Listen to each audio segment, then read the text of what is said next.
কালিমার এই অংশটুকু বেলাল রাদিয়াল্লাহু তাআলা আনহুর শানে নাযিল হয়েছে। বেলাল আল্লাহর কাছে এত দামি, এত দামি, এত দামি।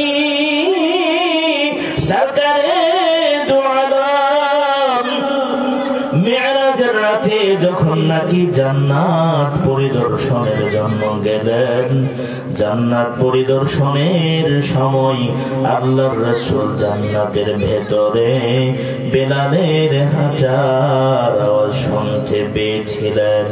সরকারে দু আলম দুনিয়াতে আসার পরে বেলালকে ডেকে ডেকে বলেন, রে বিলাল,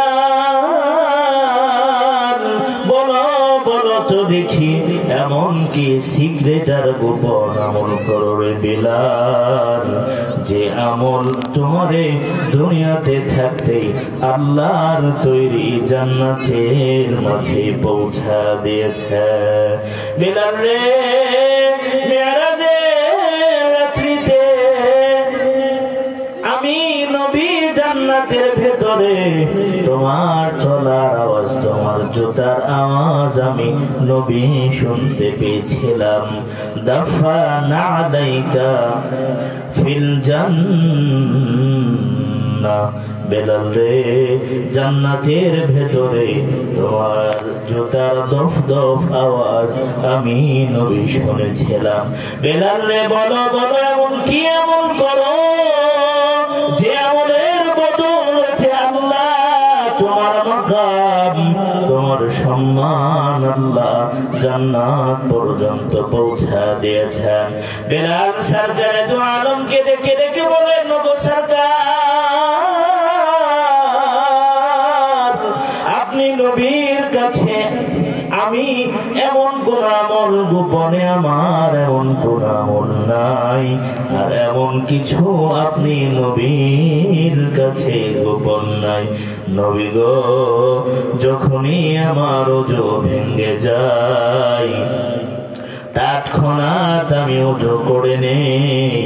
ওযু করার সাথে সাথে 2 রাকাত সালাতু তাহিয়াতুস সালাহ, তাহিয়াতুস সালাহ, তাহিয়াতুন নুদুর সালাহ, মানে ওযু করার পরে 2 রাকাত ওযুর সালাত আমি পড়ে নেই।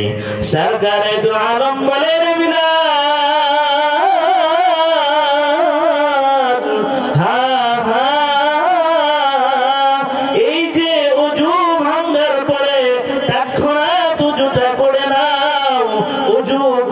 পরক্ষণেই 2 রাকাত সালাতুল ওযুর সালাত তুমি আদায় করে নাও, তাহিয়াতুন নুদুর সালাত আদায় করে নাও।